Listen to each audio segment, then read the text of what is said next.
Now, this coffin was buried in Egypt for more than 2,000 years until it was looted from Egypt. The Ganesha, the Skanda, and the other 28 pieces were looted from Gagé and other archaeological sites. If I told you that you would cut the Mona Lisa in half, and you would have half of it at the Louvre and half of it at the British Museum, do you think your viewers would appreciate the beauty of the painting in such a way? Well, this is exactly what happened with the Parthenon sculptures. I think sending them back is a dangerous road to go down, but also one that is prohibited in law. We're not about to change the law to facilitate that. It's important that we stand up and protect our culture. But what they're talking about is loans, not return, not ownership. Loaning an artifact for an exhibition is completely different. The District Attorney of New York remains committed to stopping the trafficking of antiquities in and through New York. Today, more than 120 years later, we state clearly, the head of a king belongs to the people of Nigeria.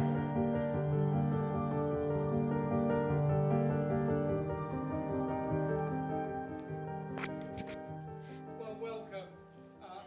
I'm Mark Stevens. I'm here to moderate for you today. And I'd like to just start with the British and other colonial powers, let's not make ourselves too exclusive, have a long and dishonourable history of looting, ransacking, pillaging and plunder. And I guess it's kind of in our piratical nature. But we've got a cornucopia of talents here with us today to discuss whether we should be sending them back to their places of origin. We've got the fabulous David Olusoga, Professor of Public History at Manchester University. Erin Thompson, Professor of Art Crime. Yes, it's a thing, and yes, she does it. From John Jay College, Criminal Justice Centre in New York. And last but not least, Adam Gopnik, the staff writer at The New Yorker and an author of 12 books on the topic. I thought the best way to sort of get into this topic is perhaps to, apparently I can't be heard, I thought one of the best ways of getting into the topic was to start with perhaps David talking about the Parthenon marbles and the history of that, because it's one of those cases that folk know about and perhaps will set some of the points that we want to pick up. So David, do you want to talk us through that a little bit? Shall do, thank you. I think you underestimate your projection. You have a barrister's voice. I think few people were struggling there.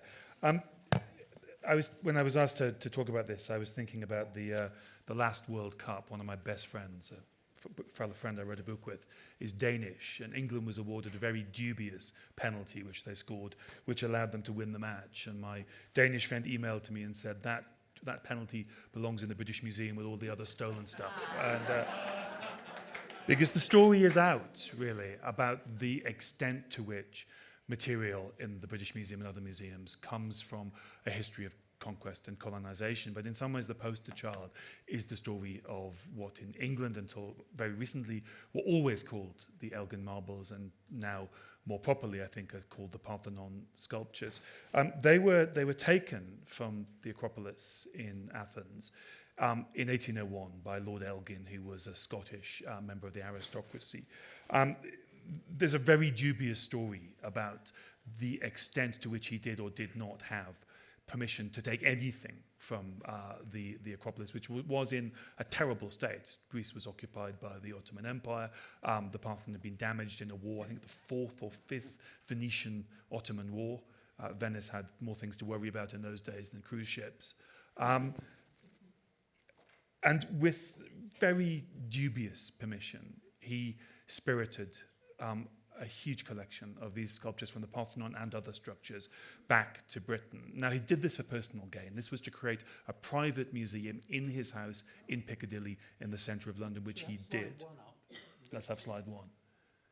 However, that museum was not very profitable. And in the the classic way that the British aristocracy did, he went looking for socialization of his plundered artwork, and he asked the British government to buy them. In 1816, there was a committee of the House of Parliament, which was dominated by members of the aristocracy, who decided another member of the aristocracy had actually legally acquired the Parthenon sculptures, and therefore there was nothing to worry about. Talk about marking your own homework. So this, just to interrupt you, David, the first one is Broom Hall, the house that Elgin built to house the marbles, and you're not allowed to take photographs in Broom Hall at all since the 1960s. And if we go to the next slide, you'll see an interior. This is from the English landed magazine Country Life, and shows the interior of Broom Hall in 1964. So when David was talking about the fact that Elgin nicked some, he's still got them. Well, his heirs have. His heirs too. But I guess the reason we're talking about it today was in 1832, the sculptures were acquired by the British Museum, and in 8 years' time we will meet the bicentenary of those objects, which for 2,000 years, of course, were in Athens, for 200 years have now been in the British Museum. And this has been now a decades-long controversy with the Greek government repeatedly and passionately asking for their return. And a long series, 2 and 4, of arguments for and against have in some ways characterized, in Britain at least, the nature of this debate about treasures, where they belong, who has the right to them.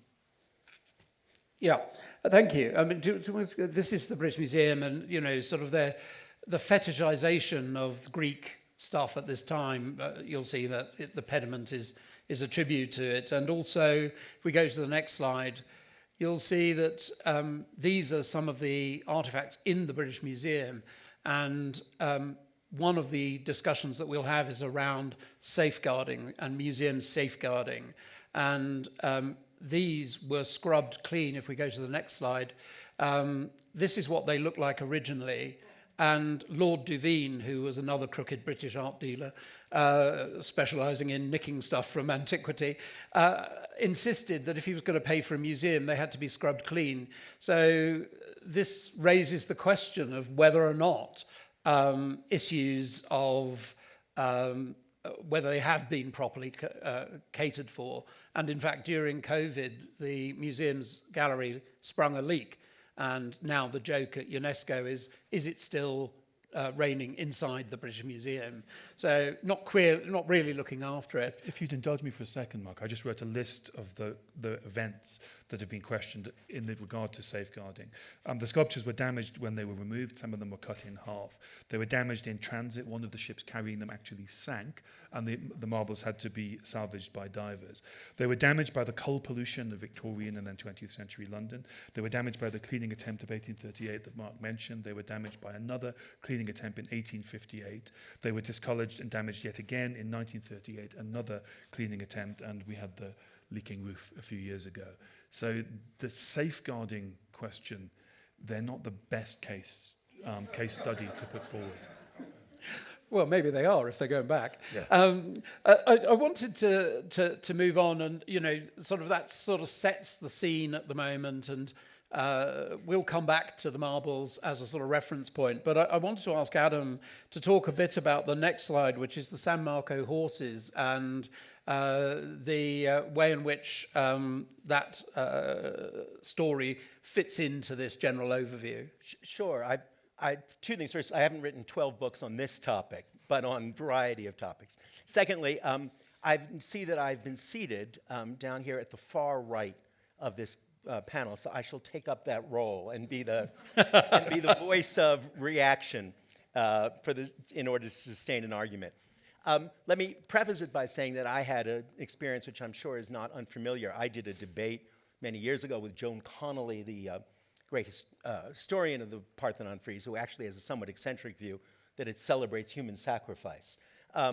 We had a debate about it in which she argued for returning the marbles. I argued against it on grounds of cosmopolitanism, and out of the fear that once we began the process of return, we risked every nation and every group clinging to their cultural bullion in the essential business of cultural hybridization, and the positive values of universality and cosmopolitanism would be reduced. I then went, and this is always a good reminder, I then went to actually look at the Athens Archaeological Museum, and there's no question they belong back there. There's a perfect site for them, it's a perfect position for them, and it was one of those rare cases in the life of an intellectual where you actually change your mind because you examine the evidence.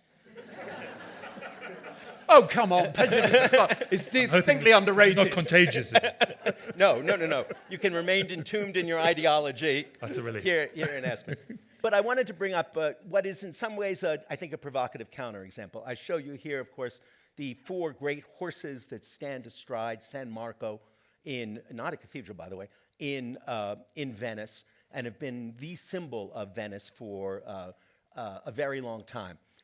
They are ideal, they are iconic of our notion of Venice.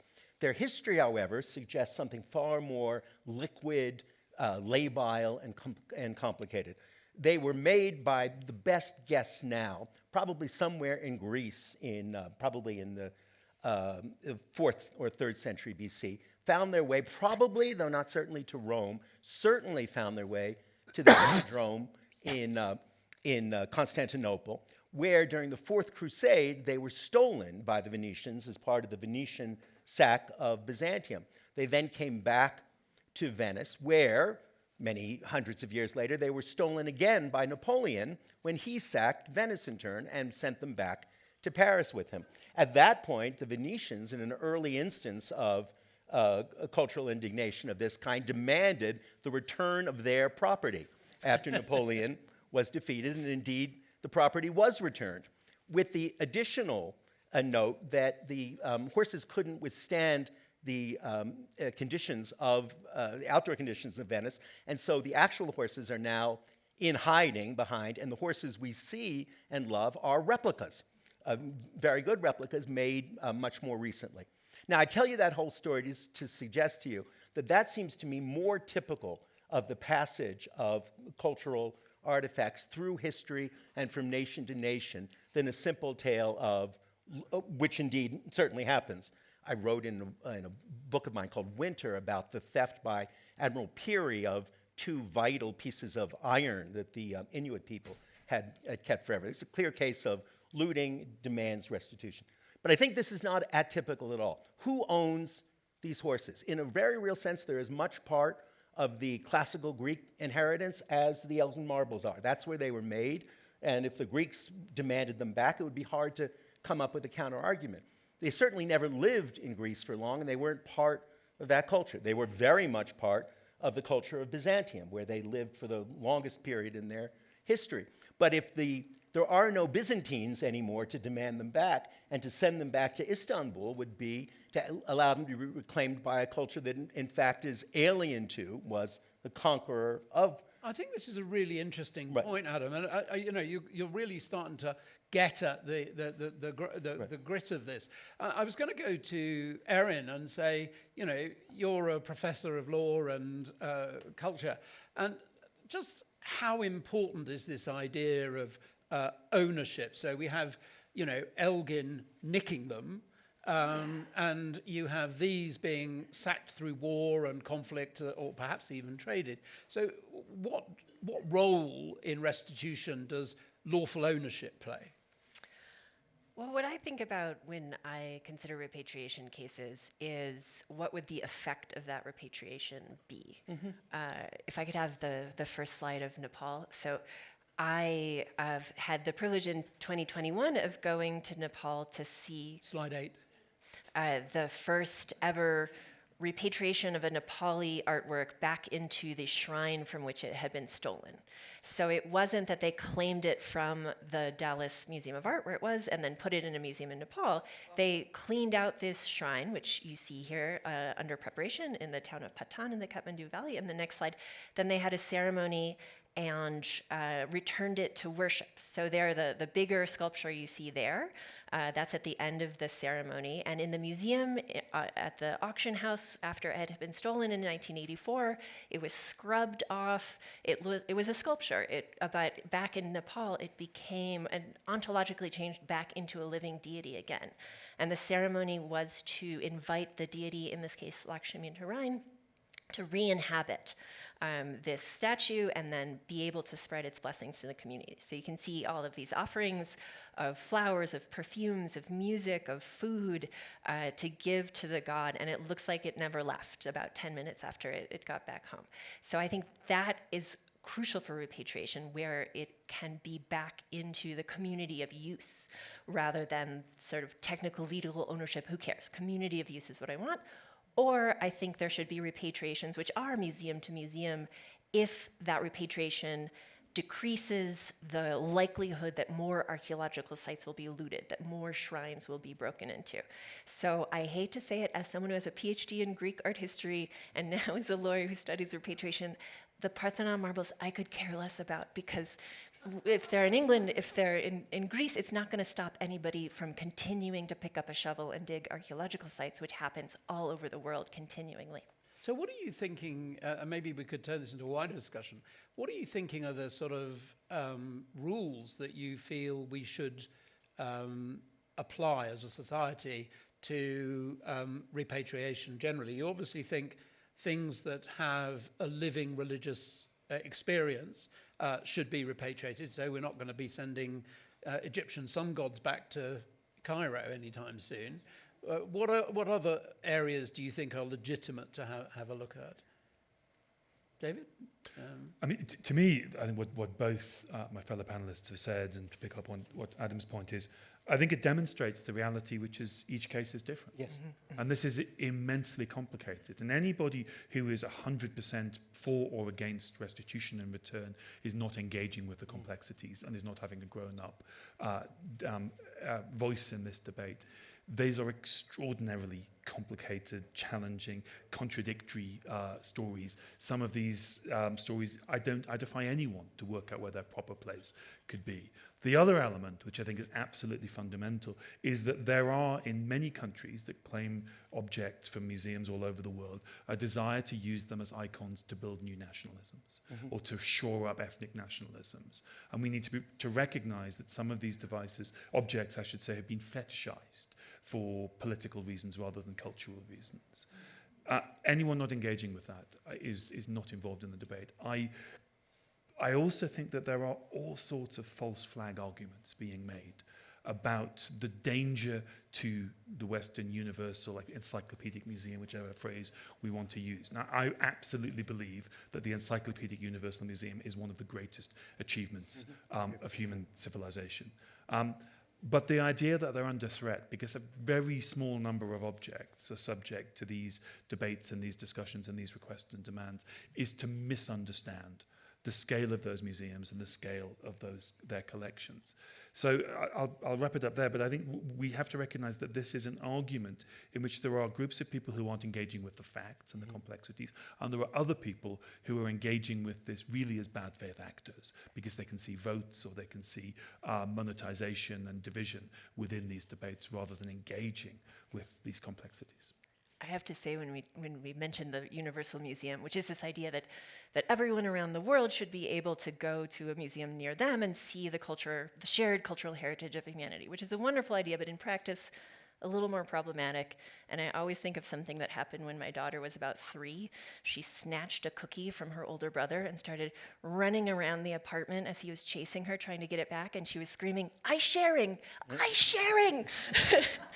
And it seems to me that a lot of museums are screaming today, "I'm sharing the culture." It's like involuntary sharing is not a thing. That's just theft.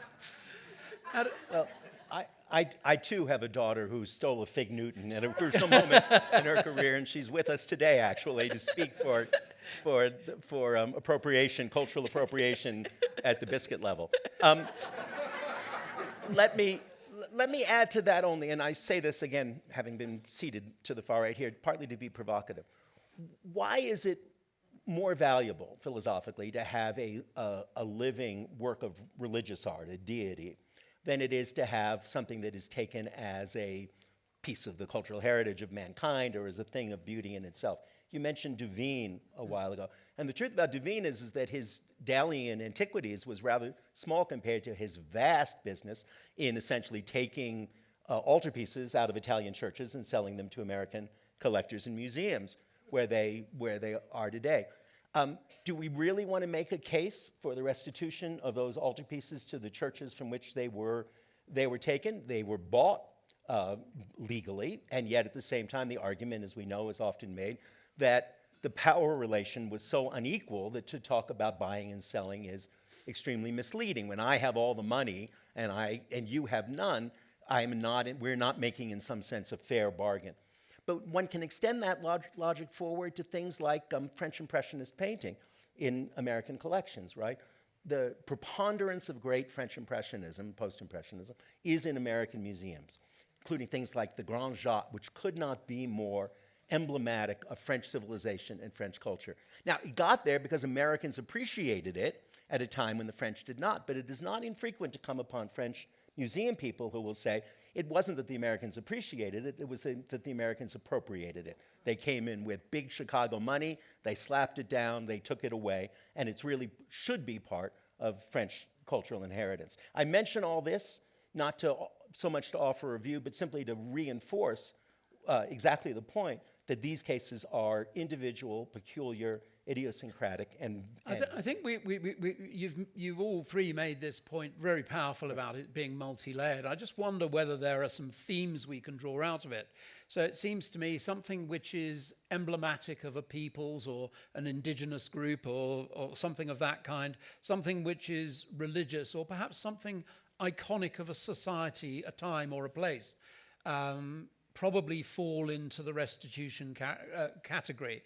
Do we sort of generally agree with that? Yes, as I said before, for me the clear case are the two Inuit iron meteorites that are right now in the American Museum of Natural History. They were sacred and functional objects for the Inuit. They were lifted up without permission. They were taken to a place where they, in a certain sense, have no meaning at all because you can't understand them, very much like the Nepalese figure, and for me, that's a straightforward case. Something was taken that does not have any significant case to be made in the other place. So let's, so we've got sort of a level of agreement there, which is great, and I just wonder if we can just sort of look at this slightly more differently. So there's a lot of Nazi looted art. And obviously that's almost within living memory, certainly within our lifetimes. And we've always taken the view that ought to go back. The challenge, it seems to me, is that if something stolen by the Nazis has to go back, why, if something was stolen by Lord Elgin, it doesn't have to go back? Or under colonialism. Yeah, or under, well, but it's the theft, it's the looting piece. If you've been out and you've bought it and you've donated it to a museum, that seems to me, even with the inequality of power, probably a more difficult case. But those things which were just straight out nicked. So, Elgin makes up this story about having permission from the Sultan in Constantinople, yet he ends up paying £35,000 in that day's money, sort of in the 1860s, in bribes to local military ruler in Athens. Well, if the military ruler's boss has said, give it to Elgin, why is he paying 35 grand is the first sort of question I would ask members of the jury. But it does seem to me that if those are stolen, what difference does time make? Do we actually want to go back and unpick it? It was really sort of a point you were starting to unpick at, I think, Adam and David. Well, it seems to me, and that was the reason I chose to look at the San Marco horses as an emblematic example, is that not only does time matter, but the whole idea of a cultural object being attached to a particular piece of territory rather than to a particular tradition seems to me very complicated. To take the most extreme case, after all, the Parthenon marbles are no longer a living part of a religion or of a rite practiced in contemporary modern Greece. But they are iconic of a place. Yes, they are indeed. I'm just saying that they're not living religious artifacts in that way.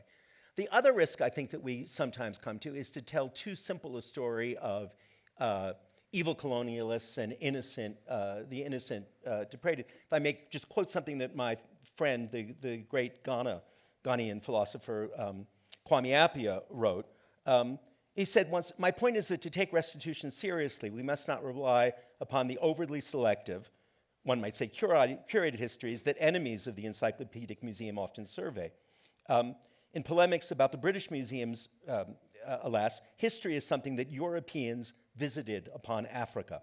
They lose sight of the reality that Africa has its own history, irreducible to the depredations of European power." And I think that's true, and I think it's a general truth, that we can, in telling too simple and Pollyannish a story about colonial theft, which is unquestionably is a real thing, and restitution, we can miss the very complicated internal histories, as with the bronze sources of Byzantium, which, if they belong anywhere, it's in Athens. If they belong a secondary place, it's in Byzantium. But we would have total consensus, must remain in Venice. Yeah, I mean, so I'd like to just, go on.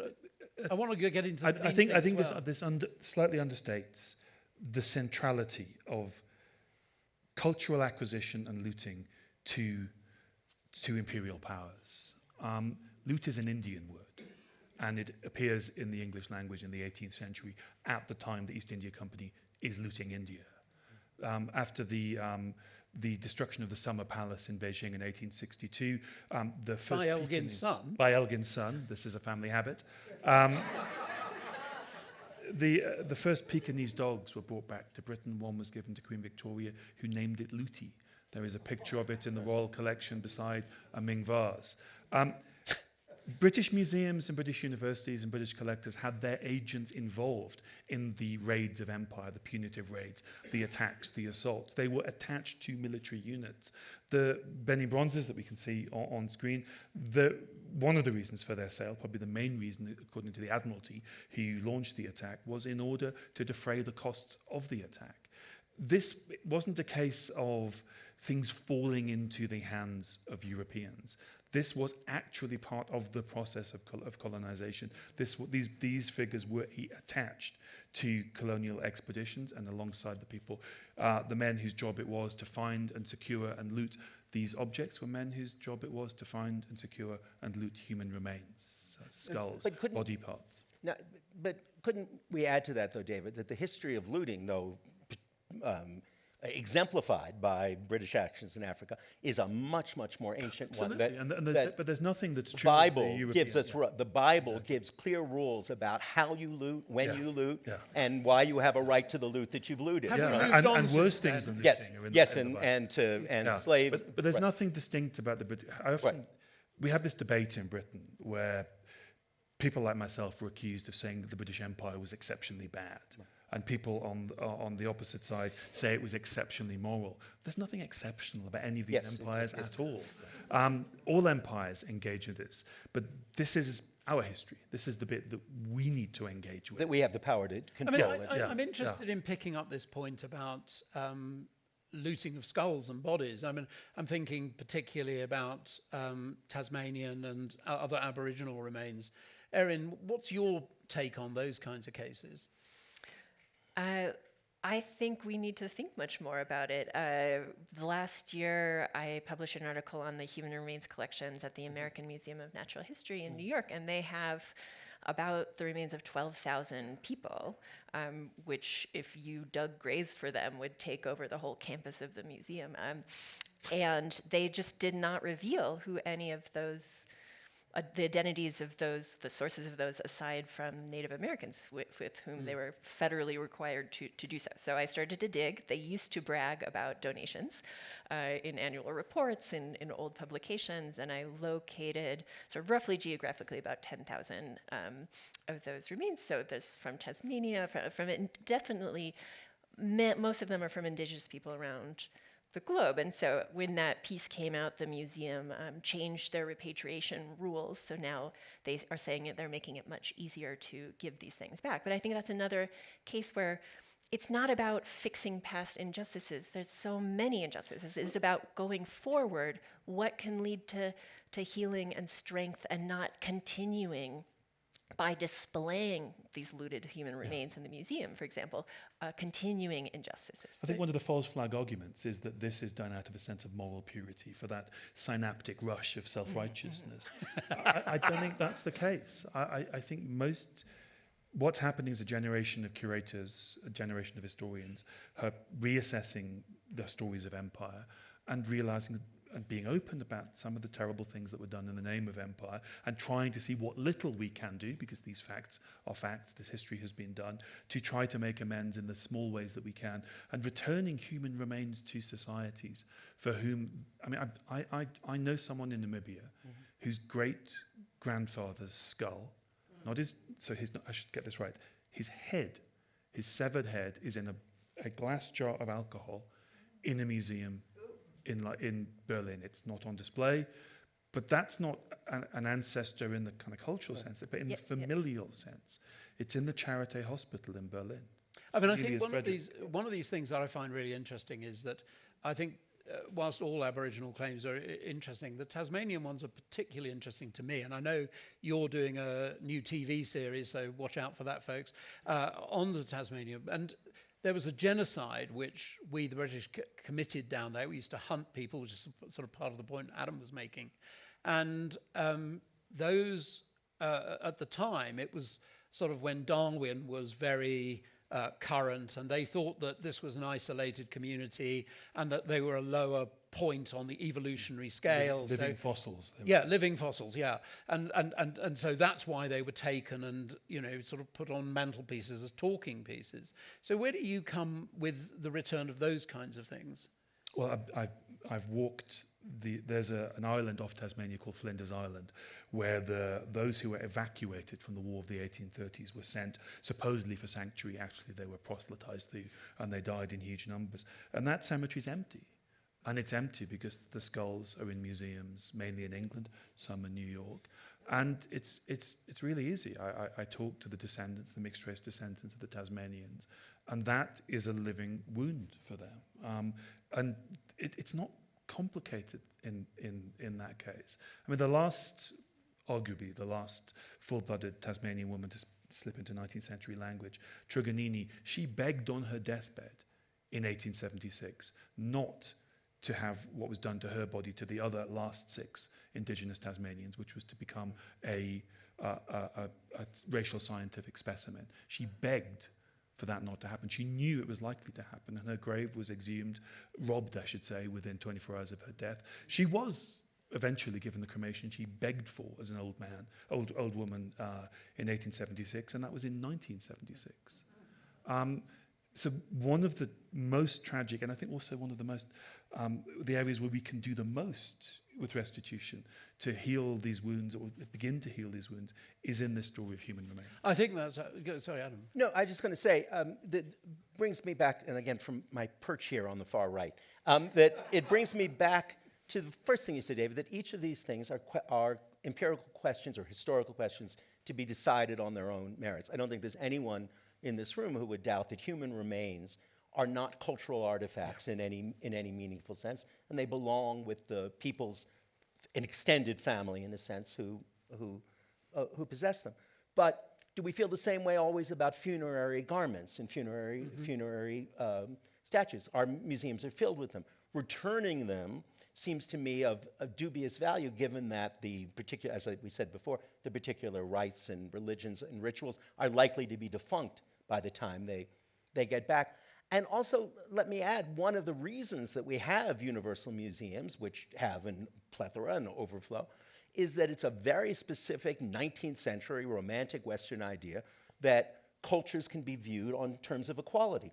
That is, the reason that we have a great collection of Asian art in Kansas City is because of the belief that Asian art, which had long been seconded as primitive or unfinished, was of equal value with the work of the West. That idea, which underlies both the collection and the restitution of art, the idea of the equality of cultures, is something that as we deplore our imperialist history, is something that we still ought to value. But that idea was in conflict with another idea, which is that the art and the objects of other peoples was there to demonstrate not their universality of humanity, but the hierarchies of humanity. And there was another countervailing argument. But this is here to, I mean, the art of Benin was presented alongside a libelous misrepresentation of the Kingdom of Benin, with a strong suggestion that these Africans were too primitive to produce this art. That's absolutely true. It's also true that those, not those specific objects, but African objects,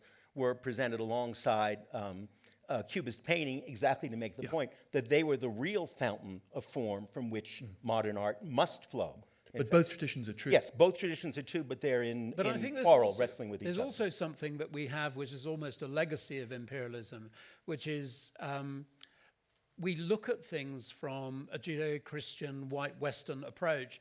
And I took the case against the British Museum on behalf of the Tasmanian Aboriginals to recover their remains.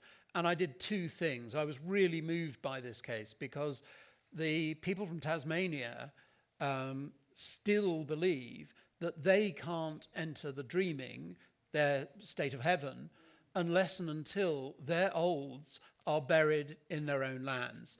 And so for them, it was imperiling their own soul and peace in the afterlife if they didn't get return. And so I thought that was a hugely important point because it was a living but an indigenous religion which was not widely understood. And the second thing I did, which I was telling Erin just a moment ago, was I recognized there's no property in a body, so you can't steal a body because it doesn't belong to anyone apart from the person who's dead. And what I did was I went down to the Chief Justice of Tasmania, who's very sympathetic, and had myself appointed the administrator of these 15 Aboriginal people's estates. And as such, I had the best title for them. So I went along to the British Museum with my executor's writ and said, I'd like my relative, or I'd like these relatives back, please, because they've got to go back. And they didn't have an answer to that. And it was really interesting because once the museum understood, they welcomed the Aboriginals in, they had a smoking ceremony to purify things, and all of the 15 of them went back. But I think often we miss this sort of indigenous piece, and I think that's a big problem for us. I'm keen to involve folk from the audience, and so let's take your point and then yours, and then we'll come back to the panel. Thank you. This has been I can hold it, very informative, except for the most important question. Erin, what happened with the cookie? I think I forced her to give it back to her brother, but then I gave her another one, which is my point that the repatriation can help museums. I think there's always another cookie. Would be better. Well, because it turns out that when you open up repatriation negotiations, often communities will say, well, we don't want everything back, but could you hang this one upside, it's upside down, or like, here's a better explanation. So we can all benefit. Yeah, just a quick question to expand the conversation a bit and some background. I'm a former trustee of the National Museum of the American Indian. I'm a citizen of Cherokee Nation. And here in the US, the issue of looting was often that the people were moved and the object or the land stayed. And one of the questions that I've struggled with in the work that I've done is how do we get out of thinking about just the art object and then thinking about the sacred site, especially when the people have been moved or are no longer there. And I think that's often left out of the conversation, so I'd appreciate comment upon that. Yeah, anyone want to pick that up? I mean, Erin?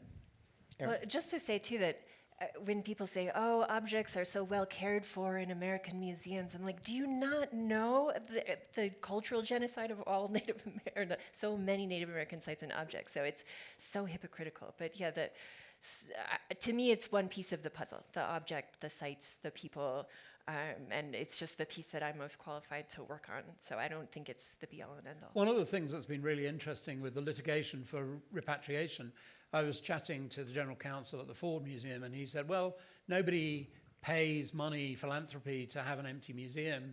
And so we let people make the claims. But also, because of the movement of tribes, you'll be acutely aware, sometimes there are multiple claims from multiple tribes. And so the device they used was they said, well, you lot have a punch up amongst yourselves and we'll just give them back to the person who's the winner, which was obviously an obfuscation and delaying tactic. And now the response has been amongst the tribes, they agree who's going to make the claim, and then they have a second tribal agreement or dispute resolution process where they actually go through them. And that, I think, has started to advance things. But people in museums are beginning to think these things should go back. Yes, sir. Yeah, Erin, I'm particularly interested in your view on this. In view of Chinese actions during the Cultural Revolution and their current policies toward Tibet, I'm curious to know what your views are regarding returning Tibetan sacred objects to China. Whew. There are so many, not just the US, but so many states that are bad guardians to artifacts that are continuing. It's not just the Cultural Revolution, but how China is treating the Uyghur communities right now. So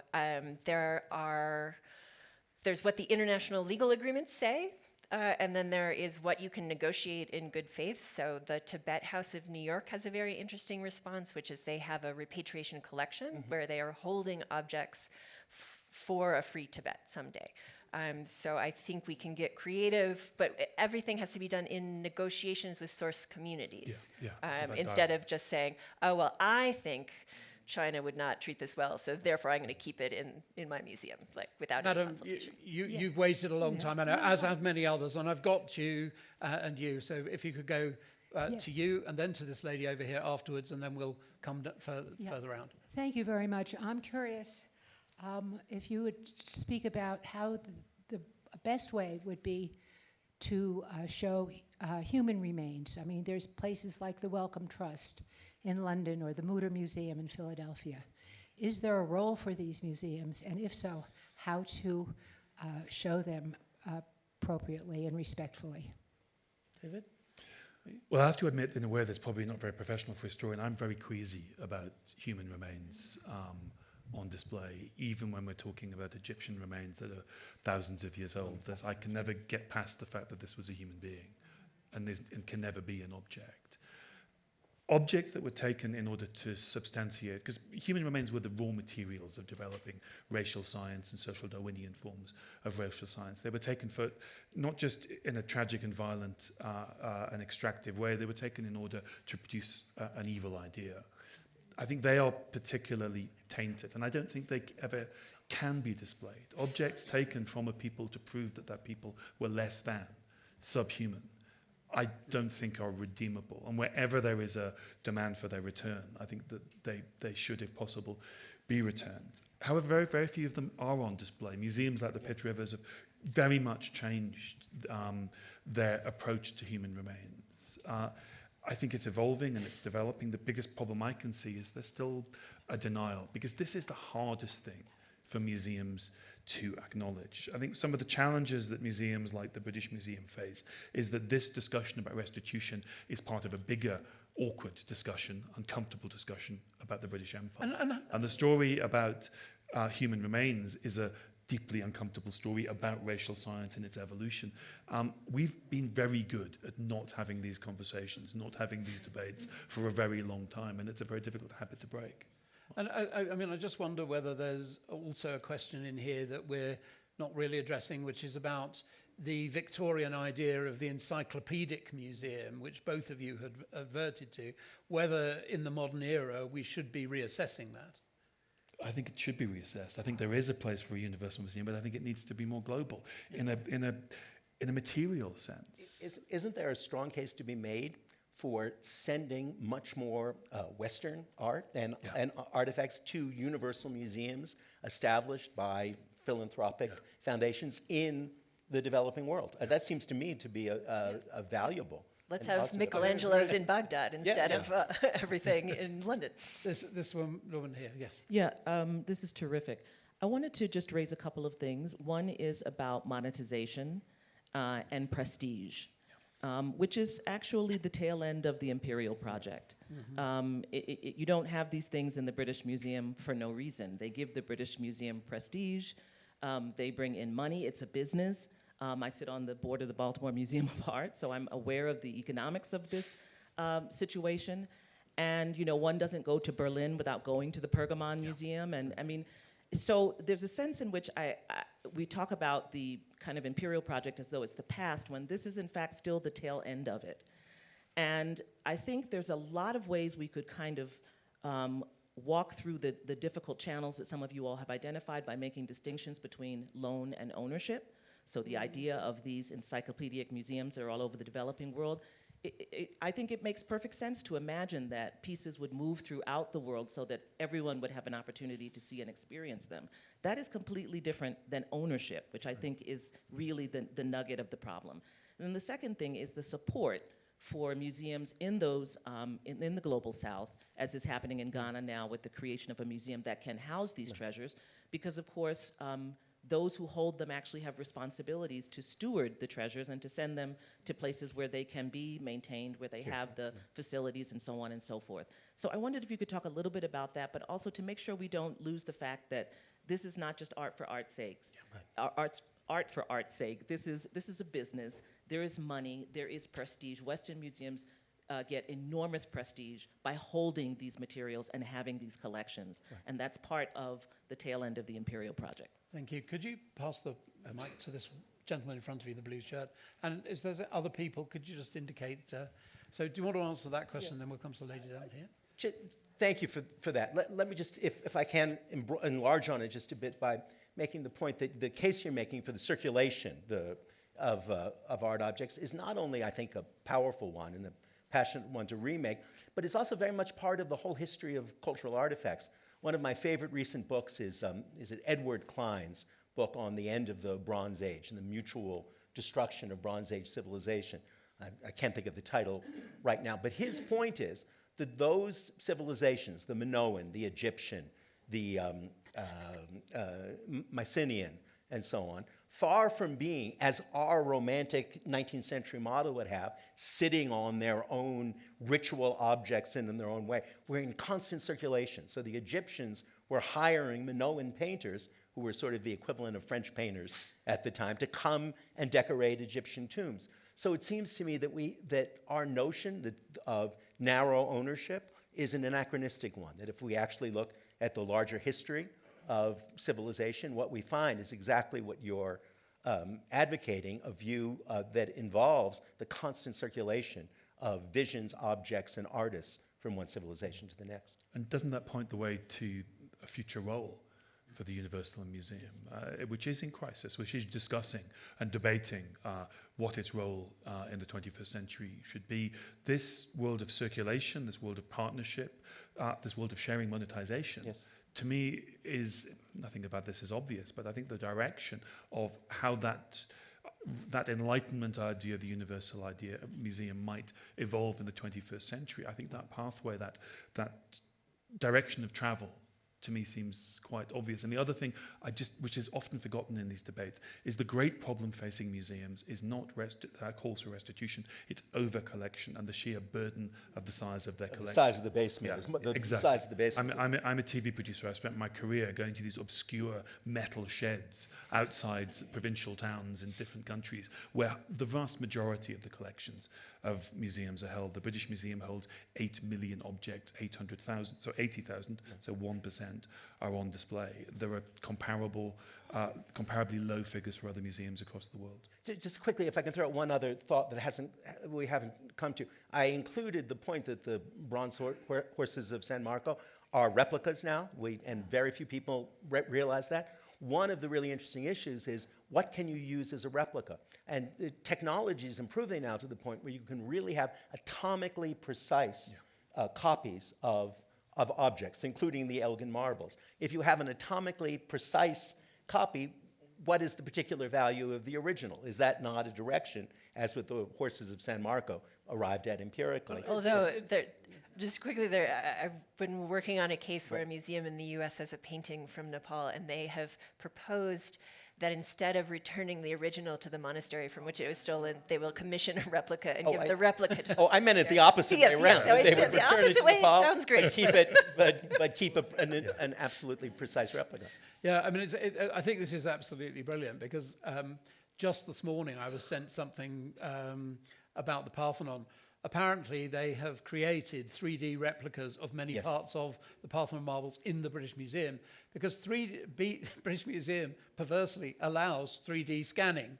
So essentially, they've built the replicas that the British Museum could put in place, which I think is just genius. So you'll see that breaking in the news in the next couple of days. But that leads us, Mark, to another problem. We could probably, within 50 years, replicate the whole of the original Parthenon, including all the missing marbles. Wouldn't that be to Disneyland the Parthenon rather than to restore it? It's already Disneyland. Well, that's so. Well, anyone that's been to Knossos will know what that means. Yeah. Yes. Anyway, look, we are coming to the end here, and I'm sorry, I know there's many other interventions, and I'm sure that if you want to tackle us afterwards, we would love to do that. I'd just like to show you one last slide, 13.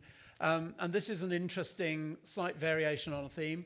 This is one of the Moy heads from the British Museum. And interestingly, there's a claim at the moment by his direct lineal descendants. So people will know that these heads were portraits of deceased people. And this guy is particularly interesting because in his hand he holds a bird.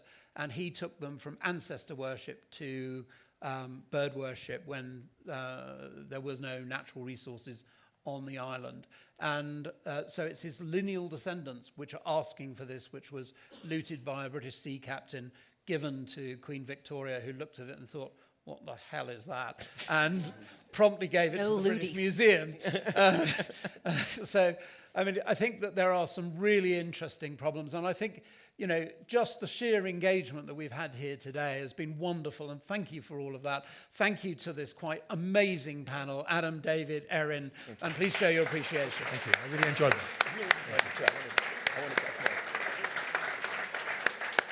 I think there's many people think